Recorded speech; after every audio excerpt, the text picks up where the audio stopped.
Buenas noches, continuamos con esta segunda parte del capítulo 2 sobre el Espíritu Santo y complementando a lo ya señalado en la primera parte sobre la situación de Apolos, cuando este varón totalmente convencido de que Jesús era el Mesías, poderoso en las escrituras y elocuente, viajaba por Asia, ¿no? La zona de Éfeso, cuando esta iglesia se estaba fundando y estaba persuadiendo a través principalmente de visitar sinagogas judías, argumentando a través de las escrituras de que Jesús era el Cristo. Y también se nos informa que este hombre Apolos era conocedor del bautismo de Juan, y aquellas personas que se convencieron de lo que él predicaba fueron al tiempo, ¿no? Al corto tiempo, también conocidos por Pablo, y Pablo preguntó si habían sabido y recibido el Espíritu Santo, y ellos dijeron: no tenemos idea de qué es el Espíritu Santo, no lo hemos oído. Solo conocían el bautismo de Juan, igual que Apolos.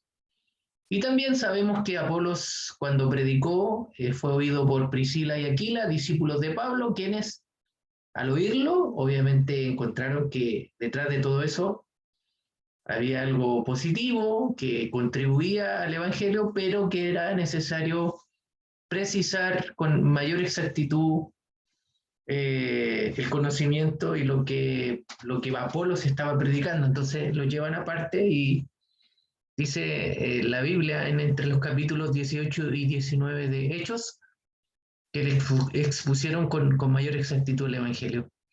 Entonces a Apolos obviamente le faltaba mayor información sobre la verdad que él defendía, que sin duda que Jesús era el Mesías, es el Mesías de Israel, pero requería mayor precisión de otras cosas que no se nos especifican en las escrituras, solamente nos deja claro que él conocía el Evangelio de Juan, perdón, el Evangelio, el bautismo de Juan, también, ¿no? El mensaje en el fondo que predicaba Juan, el Bautista, y que luego Pablo hace un contraste, dice, sí, es cierto, pero el bautismo de Juan era de arrepentimiento, y el que ustedes necesitan, aquellos que habían creído en lo que había dicho Polos, era ser bautizados por el Espíritu Santo. Entonces Pablo interviene por la gracia de Dios, impone las manos y cae el Espíritu Santo en estas personas, que eran alrededor de 12, que ya habían creído obviamente en el Señor Jesús, y comenzaron a hablar en lenguas distintas y a proclamar, profetizar palabra de Dios. Entonces, como les había comentado antes, en el libro de los Hechos, en un orden inverso de tiempo, como retrocediendo en el tiempo, habían ocurrido al menos dos situaciones más o menos similares. La más importante y conocida está en Hechos 2. De hecho, los eruditos titularon ese capítulo como el derramamiento del Espíritu Santo, en el que, ¿no es cierto?, cae el Espíritu Santo a un grupo de personas, y estas personas, después de que ocurre este evento que es estruendoso, que también se narra que caen como lenguas de fuego sobre cada una de las personas que estaban allí, y comenzaron a hablar en diferentes lenguas. Y luego, entre esa situación y la situación de Apolos, que comentamos en la primera parte de este capítulo 2 sobre el Espíritu Santo, ocurre otra situación que les voy a compartir ahora la pantalla, que la vamos a leer rápidamente en esta Biblia digital que hemos usado. Bueno, aquí está, si lo ven, el capítulo 2 de Hechos, la venida del Espíritu Santo. Dije el derramamiento, pero en la versión Reina Valera del 60, el subtítulo del capítulo es la venida del Espíritu Santo. Y como les comentaba, dice, ¿no? En el versículo 3 dice, asentándose sobre cada uno de ellos, se aparecieron, ¿no?, estas lenguas repartidas como fuego. Y dice, y comenzaron a hablar en otras lenguas. ¿Ok? Bien, eso vamos a entrar en la tercera parte, en un próximo capítulo, perdón, dentro de este mismo capítulo sobre el Espíritu Santo, en la próxima parte vamos a detallar mucho más este capítulo 2 y lo vamos a comparar con el libro de Joel. Por ahora solo destacar esto, que aquí también observamos que se manifiestan las lenguas, hablan en otras lenguas, o sea, ocurre una evidencia sobrenatural, no era posible que estas personas, por su lengua nativa, por su procedencia geográfica, hablasen esas otras lenguas. O sea, esto es un hecho milagroso. Y no solo que hablasen en otras lenguas, sino lo que decían, ¿no? En esas otras lenguas. De hecho, aquí dice, ¿no? Que dado el estruendo se acercaron los judíos que venían de diferentes lugares, ¿no? Donde habían nacido, de otras localidades, de otras naciones. Y obviamente ellos habían aprendido a hablar las lenguas de esas naciones. Y aquí hay una larga lista: partos, medos, elamitas, los que habitan en Mesopotamia, en Judea, en Capadocia, en el Ponto y Asia, Frigia, Panfilia, Egipto, en las regiones de África más allá de Cirene, y romanos, tanto judíos como prosélitos, cretenses y árabes. Dice, les oímos hablar en nuestras lenguas las maravillas de Dios. Y acá arriba, en el 7 dice, y estaban atónitos y maravillados, diciendo, mirad, ¿no son galileos todos estos que hablan? O sea, no son estos de esa zona, ¿no? Norte de Israel, Galileo. Si son de ahí, ¿cómo pues, el 8, cómo pues les oímos nosotros? Perdón, ¿cómo pues les oímos nosotros hablar cada uno en nuestra lengua en la que hemos nacido? O sea, estos que nacieron en Galilea o que son de Galilea, no, ¿cómo es que hablan en nuestras lenguas? Dicho de otras palabras, parafraseando, no podrían estos hablar nuestra lengua. ¿Por qué lo están haciendo? Un hecho sobrenatural que solamente el Espíritu Santo pudo capacitar a estas personas para que ocurriera eso, pero tan milagroso como hablar en otro idioma es lo que ellos decían. ¿Y qué decían? ¿Sí? Dice, les oí hablar en otra lengua las maravillas de Dios, que este es el contenido, esto es lo de fondo, las maravillas de Dios. ¿Qué maravillas de Dios? Bueno, vino el Hijo de Dios, Jesús el Mesías, vivió, cumplió todo lo que estaba profetizado de él cumplir, murió por todos nuestros pecados, resucitó para darnos vida eterna, subió a la gloria, a la diestra del Padre, y prometió el Espíritu Santo y se estaba cumpliendo su promesa. Hizo todas las cosas buenas que todo hombre y mujer en nuestra naturaleza débil, perdida, sin Dios, sin esperanza real, sin verdad, necesitábamos y necesitamos conocer, abrazar, vivir maravillas que necesitamos cada día. Eso hablaban, eso proclamaban en otras lenguas. Entonces esa es la señal principal. Lo de fondo, estimado y estimada, la evidencia de fondo de que el Espíritu Santo entra en la vida de una persona es proclamar las maravillas de Dios, en la lengua que sea, porque también habían judíos, ¿no? Judea, ¿no? También lo hacían en su propia lengua, en el hebreo, el arameo. Pero lo de fondo que hace el Espíritu Santo es proclamar con seguridad, con certeza, con verdad, las maravillas de Dios. Esa es la gran señal. Y claro, sin duda que era milagroso que hablasen en otras lenguas. Y para ir concluyendo esta parte, porque quiero adentrarme a otro tema un poquito más de fondo en esta segunda parte, vamos a mirar en Hechos 10 la otra situación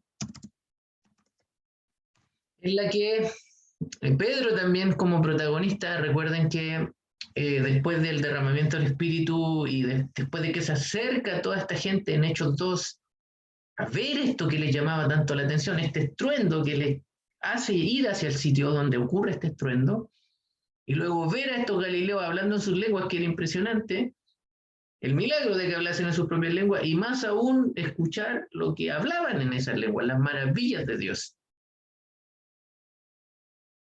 Y luego Pedro, que como les dije lo vamos a analizar en la otra parte, que vamos a grabar más adelante, da un discurso, y ese discurso está profunda e íntimamente relacionado con el libro de Joel. Y eso es lo que vamos a tratar la próxima vez.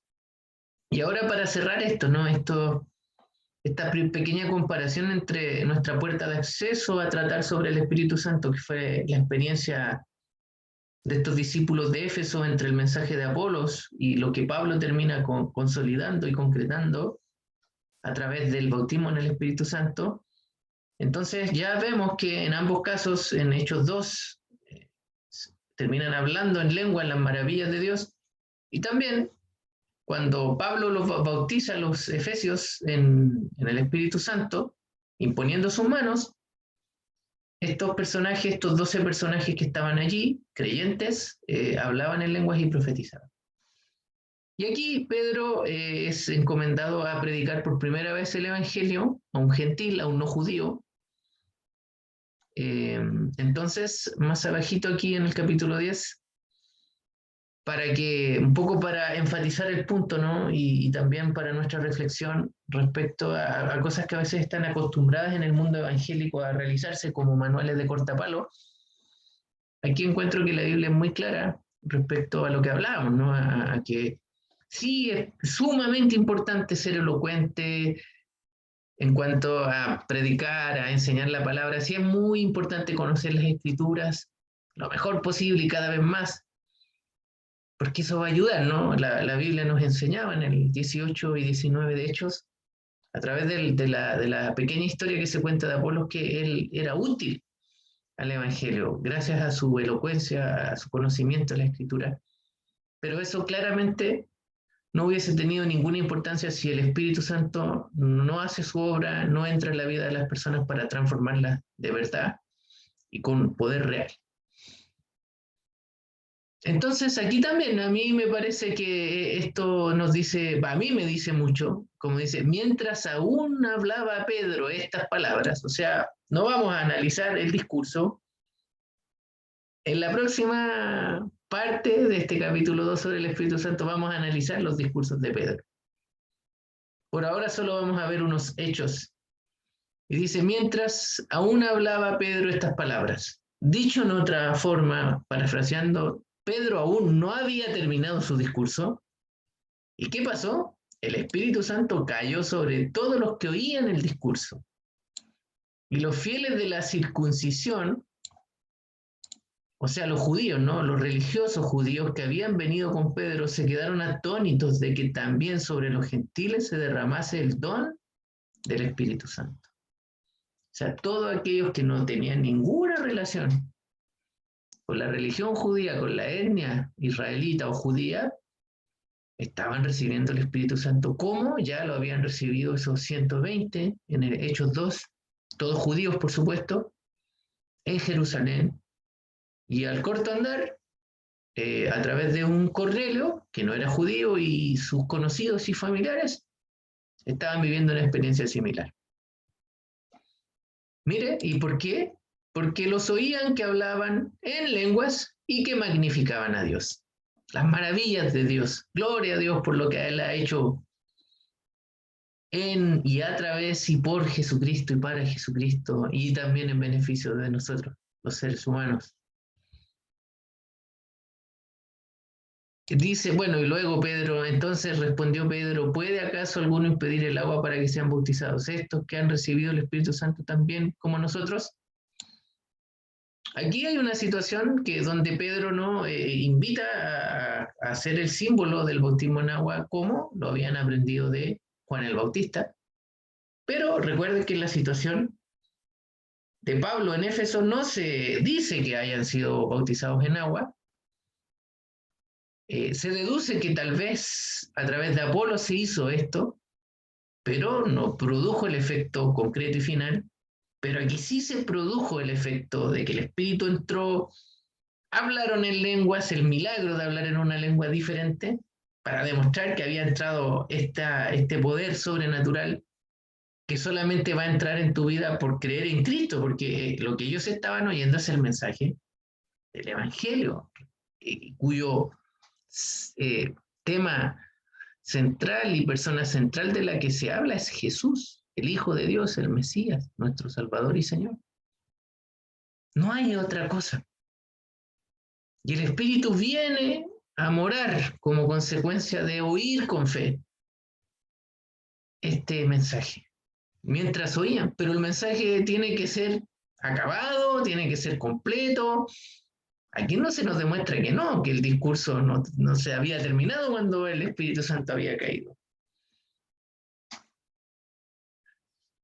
Voy a decirlo.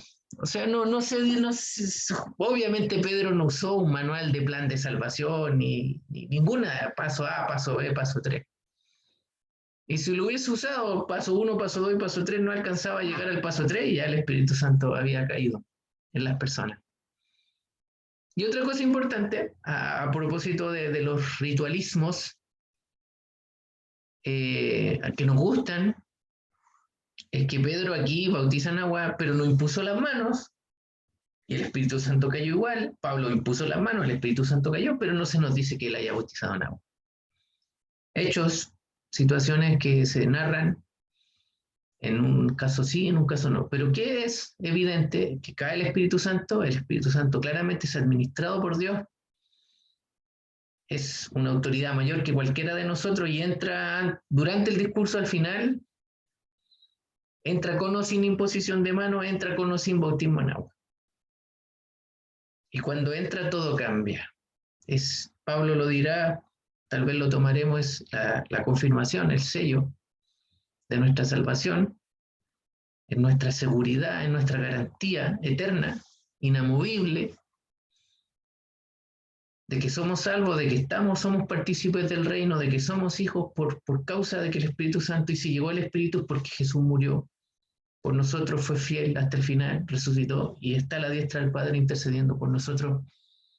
Y tenemos un vínculo con el Padre y con Cristo gracias a que el Espíritu Santo está en medio nuestro, en nosotros y entre nosotros que somos parte de la iglesia.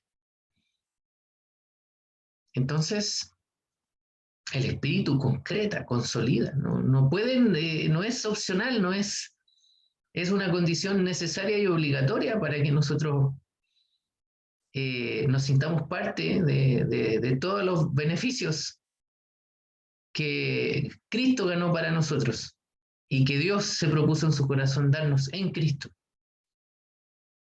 Entonces, es imperativo que tengamos la experiencia, la hayamos tenido, y si no la hemos tenido, roguemos para que Dios mismo, en el nombre del Señor Jesucristo, si hemos confiado en Cristo Jesús, en lo que Él ha hecho a favor nuestro, en el mensaje del Evangelio de Jesús, entonces el Espíritu entra en nuestras vidas.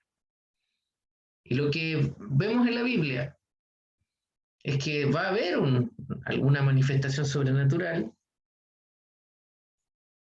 A propósito de ritualismo, no creo que siempre sea necesariamente hablar en un idioma diferente. Sí creo que siempre va a ser la manifestación de proclamar en tu propio idioma o en cualquier otro idioma las maravillas de Dios. Profetizar lo que Él ha hecho en Cristo Jesús a favor nuestro. Eso va a salir de tu boca. Con verdad, con poder. ¿Sí? Amén. Bueno,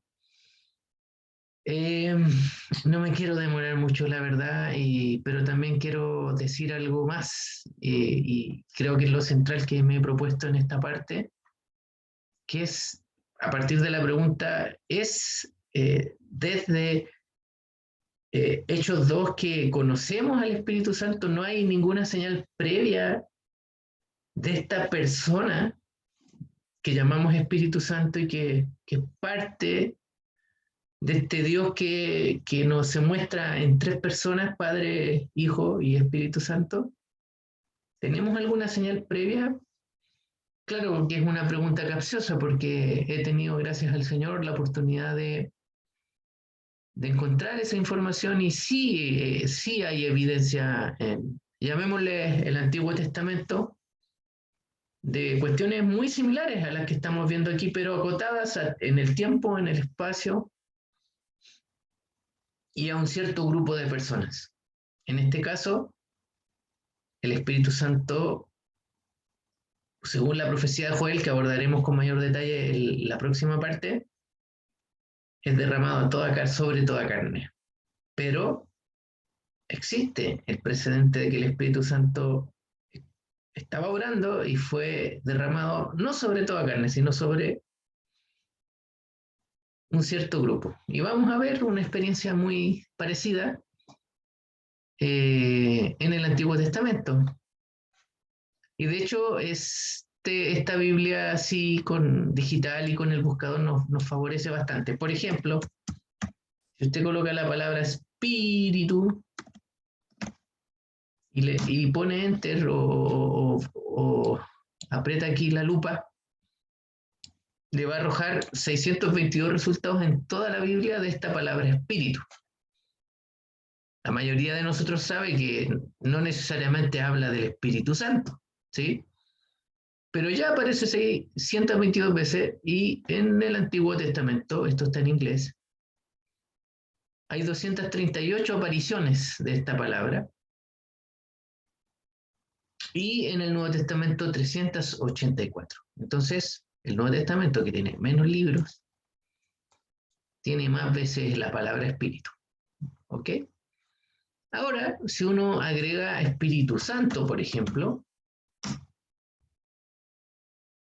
encontramos 111 veces esta palabra en toda la Biblia Reina Valera de 1960, y aquí ya se nota claramente que está principalmente concentrada esta palabra, estas dos palabras, en el Nuevo Testamento, 102 veces y apenas 9 veces, digo apenas porque claramente la diferencia es evidente, es significativa, 102 respecto de 9. Pero aquí hay un error de búsqueda mío, que lo hice a propósito porque ustedes lo van a poder ver aquí en la Biblia Digital rápidamente, que esta búsqueda en realidad busca en un mismo versículo, si aparecen estas dos palabras en un mismo versículo, y aquí ya lo pueden ver. Por ejemplo, en Isaías 57:15, se fija que en el mismo versículo aparece la palabra santo y la palabra espíritu. Y acá el buscador nos dice que Espíritu Santo, ambas palabras unidas en un versículo, aparece 3 veces en el libro de Isaías. O sea, estas 3 palabras las cuenta como una vez en Isaías, acá otra vez en Isaías y acá otra vez en Isaías. 3 veces en Isaías. Porque luego, si se fijan, pasa Daniel. Entonces hay que, digamos, dar una mirada un poquito más acuciosa a esta información. Sin duda, es útil.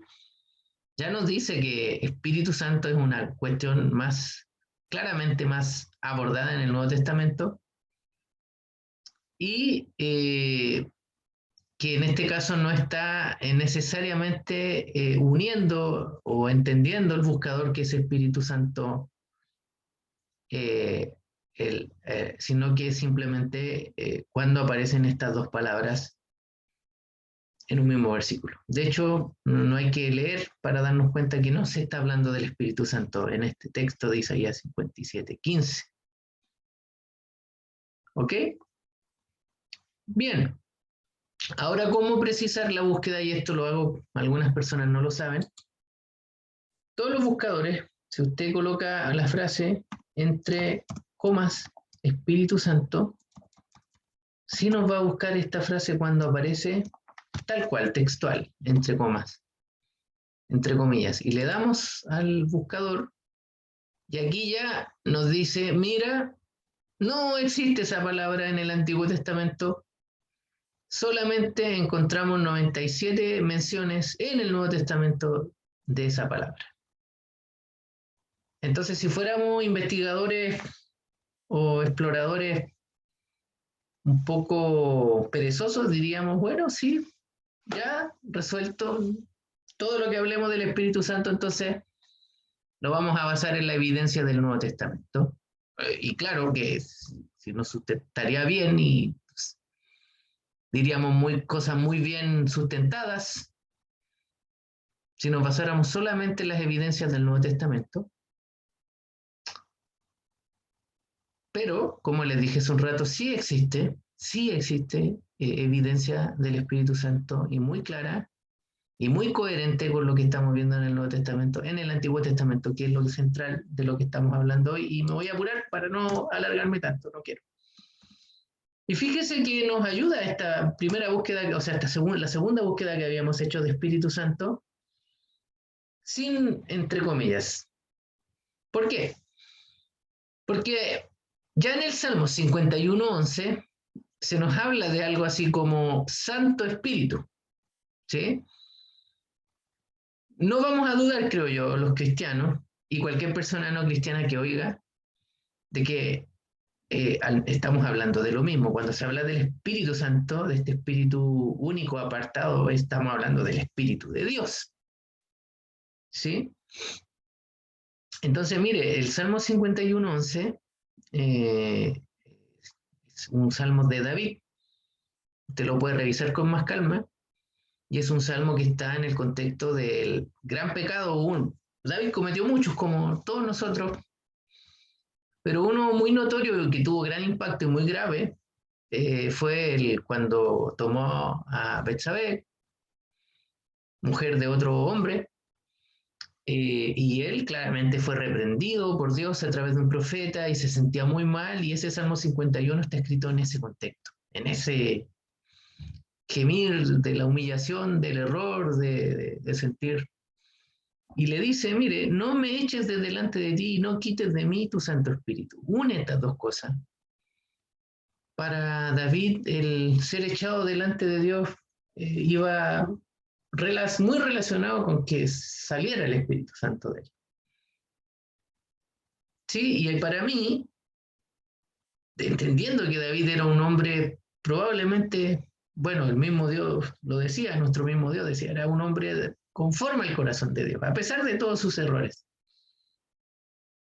Y él, como también el discípulo Juan, eran personas que uno ve como con una gran intimidad con Dios, realmente muy conocedores de aspectos de Dios que parece que solo ellos podían captar. Y claramente aquí se nos muestra que era el mismo Espíritu Santo que tenía David, que le daba la conciencia de que al tener este Espíritu dentro de él, él estaba en la presencia de Dios mismo, confirmándonos una evidencia del Antiguo Testamento de esta unión indivisible del Espíritu Santo y Dios mismo, porque para él estar de cara, delante de Dios, es porque el Espíritu estaba en él y no quiere que se lo quite. Y lo otro que podemos entender, más bien deducir, es que con la experiencia de David, con sus altos y bajos, él al menos percibía que el Espíritu Santo podía ser quitado. Como se dice, en el antiguo pacto, antes del Señor, antes de la obra de Jesús. Recordemos, no me acuerdo ahora del verso de memoria para dar la referencia, pero en el inicio de los evangelios, de la historia de Jesús cuando es bautizado por Juan, hay una voz que le dice a Juan, al que veas que el Espíritu cae en él y permanece, ese es el Mesías, el Cristo. Entonces, desde Jesús y todos los que vienen y son de la fe de Jesús, el Espíritu Santo llega a ellos, como vimos, ¿no? En las tres historias de Hechos, 2, 10 y 18, que el Espíritu Santo cayó con poder y ese Espíritu, la evidencia bíblica nos muestra que no se va, nunca se va, se queda con estas personas, a pesar de sus circunstancias.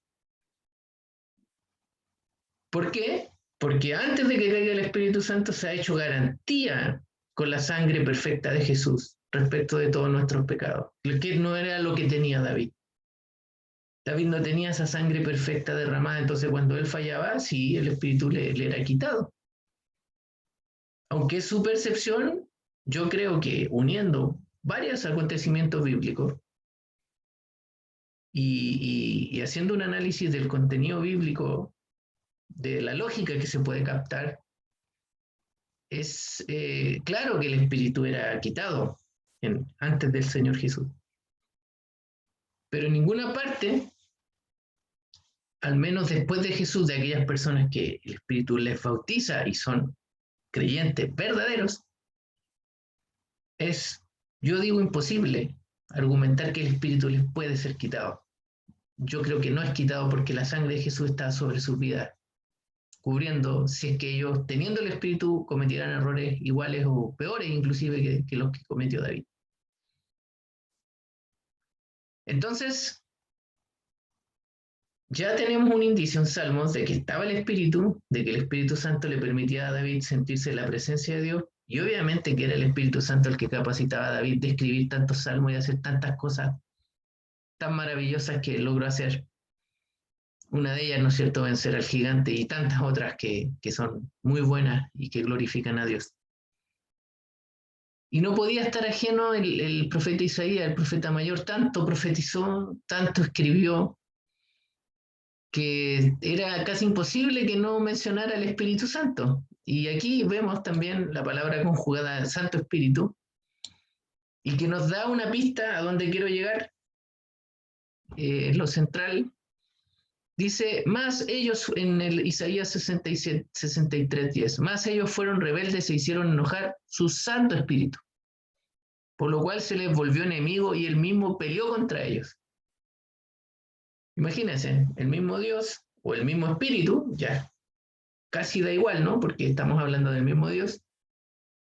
Dice que fueron rebeldes. ¿Quiénes? No sabemos claramente, porque estamos leyendo este texto específico que nos rescató el buscador en Isaías 63:10. Entonces el mismo Dios se enemistó contra ellos. ¿Quiénes? No sabemos. Pero el 63:11 ya nos deja claro. Pero se acordó de los días antiguos. Aquí está hablando de Dios, del Espíritu. De Moisés se acordó. Y de su pueblo, diciendo, ¿dónde está el que les hizo subir del mar con el pastor de su rebaño? ¿Dónde el que puso en medio de él su Santo Espíritu? En medio de él. ¿De quién?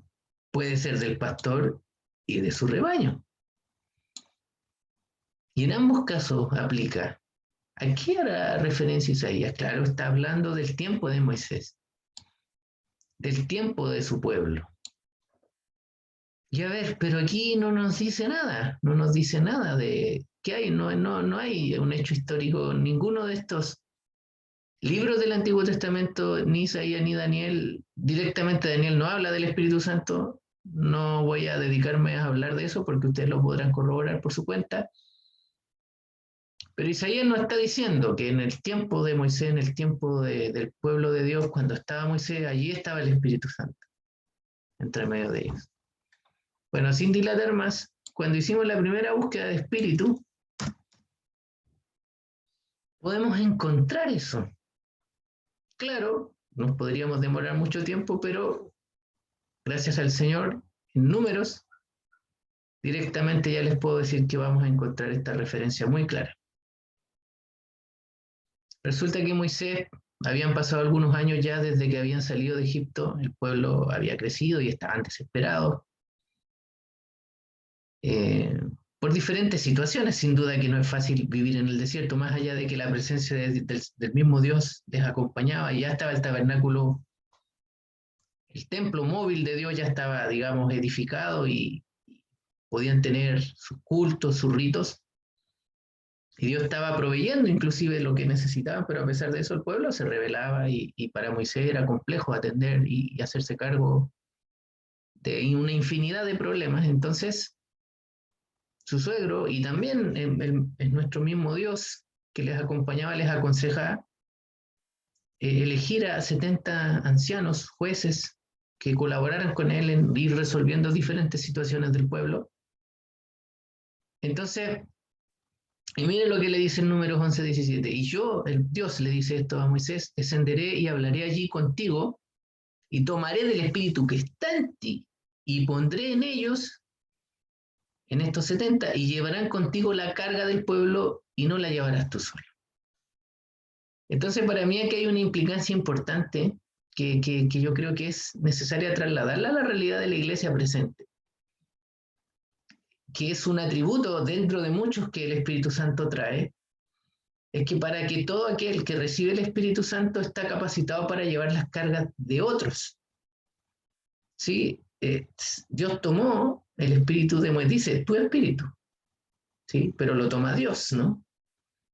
Dios mismo toma, tiene la soberanía de lo que ocurre con el Espíritu Santo, pero lo bonito también es que Dios mismo, cuando ese espíritu está dentro de Moisés, Y hoy día dentro tuyo o dentro mío, en la misma palabra de Dios dice tu espíritu. Quienes confiamos y tenemos la certeza de que el espíritu mora en nuestras vidas, el espíritu de Dios, podemos decir la verdad cuando decimos es el Espíritu Santo de Dios, pero también podemos decir que es nuestro espíritu, porque a Dios le ha placido concedernos ese regalo. Entonces le está diciendo a Moisés, tu espíritu, voy a tomar de tu espíritu y lo voy a poner en estos otros personajes. Y aquí no. Y dice, el Señor siempre profetizaba y luego cumplía lo que decía. En el 11:25, algunos versículos después, dice, entonces Jehová descendió en la nube, una nube que estaba allí y ahí estaba la presencia de Dios y descendía hacia el tabernáculo. Dios le pidió que estas personas llegaran al tabernáculo para poder entregarles del espíritu de Moisés a ellos para que ellos pudieran ayudar a los problemas de los otros. Y al mismo tiempo ayudar a Moisés a tener menos carga de trabajo. Y dice, y tomó del espíritu que estaba en él y lo puso en los 70 varones ancianos y cuando posó sobre ellos, mire lo que dice, y cuando posó sobre ellos el espíritu, profetizaron y no cesaron. Proclamaban las maravillas. De nuevo llegó el Espíritu y fueron capacitados por el poder de Dios inmediatamente para hablar, para declarar las maravillas de aquel gran Dios que tenemos y maravilloso. Ya era maravilloso en esa época, casi 1500 años antes de que el Señor Jesús naciera en carne y viniera. Ya Dios mismo a este pueblo que Él escogió estaba demostrando lo que Él quería hacer. ¿Me lo estoy imaginando yo? No, no me lo estoy imaginando. El mismo Moisés lo dijo. Mire, aquí ya se nos estaba diciendo que algo iba a pasar similar a esto, un poquito de tiempo después, casi 1500 años después. Dice, y habían quedado en el campamento 2 varones, o sea, de estos 50 en realidad, uno deduce que habían ido 48, habían llegado al tabernáculo, no se nos explica por qué no llegaron estos dos, que no importa. Y dice, uno se llamaba Eldad y el otro Medad, sobre los cuales también reposó el Espíritu. Estaban estos entre los inscritos, era parte de la lista de estos 50, pero no habían venido al tabernáculo y profetizaron en el campamento. Indicios claros, aleluya, de cómo el Espíritu Santo se movía y se mueve. No podemos contener a este Espíritu cuando lo toma Dios y lo quiere dar a varios, a muchos. No se limitó al tabernáculo este espíritu, porque el tabernáculo, a pesar de que fue un diseño de Dios que los hombres hicieron con sus manos, ya en ese momento el espíritu excedía e iba y cumplía el deseo más profundo que estaba en Dios. Y que vimos concretado ese día que es derramado el Espíritu Santo en Hechos 2 y de ahí en adelante hasta el día de hoy. Ya nos estaba mostrando que el espíritu estaba preparado ya desde ya para saltar y derramarse más allá de lo que para nosotros podemos llamar físicamente sagrado. Porque a Dios le interesan las personas, tú, yo, no importando la raza, el color, la edad, qué tan malos seamos o qué tan buenos nos sintamos. Sí, Él quiere que su espíritu more en nosotros.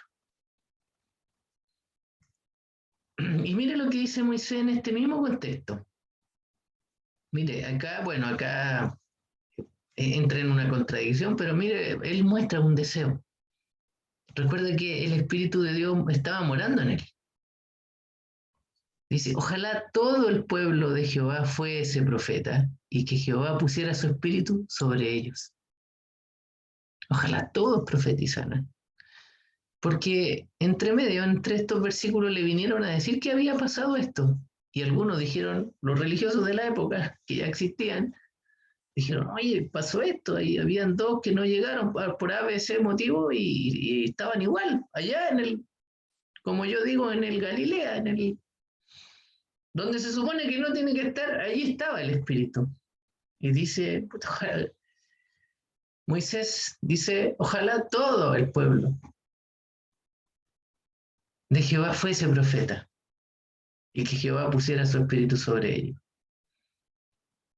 Así fue. El espíritu hablaba ya miles de años antes de que se ocurriera esta situación en comenzar a ocurrir de la manera que ocurrió desde que cayó el espíritu a esos 120 personas en el aposento alto hasta el día de hoy. Sigue el espíritu entrando y hace que profeticemos. Todo el que recibe el Espíritu Santo puede profetizar, puede proclamar con su boca las virtudes, las maravillas de Dios, que son muchas e infinitas. Eso quiero decir hoy. Entonces tenemos precedentes claros y concretos y coherentes en relación al Espíritu Santo. Entonces, la próxima parte nos vamos a ir a como lo más clásico, que sería tomar la profecía de Joel, entender un poquito, en resumen, el libro de Joel y hacer un paralelo con el mensaje de Pedro, que él mismo lo hace en realidad, pero vamos a ver allí algunas cosas que yo creo que también son tremendas para ir aprendiendo y glorificando a nuestro Señor, y que el mismo Espíritu que mora en nosotros y que estoy seguro que ha de morar en aquellos que están creyendo en el Señor Jesús, va a ir haciéndonos entender y ayudándonos a discernir mejor para conocer más a nuestro Señor Jesucristo, que eso es lo bueno para nuestras vidas. Amén. Que el Señor les bendiga. Y hasta aquí dejo esta parte de el capítulo 2, parte 2 del capítulo 2 sobre el Espíritu Santo. Que el Señor Jesús bendiga tu vida, estimado y estimada.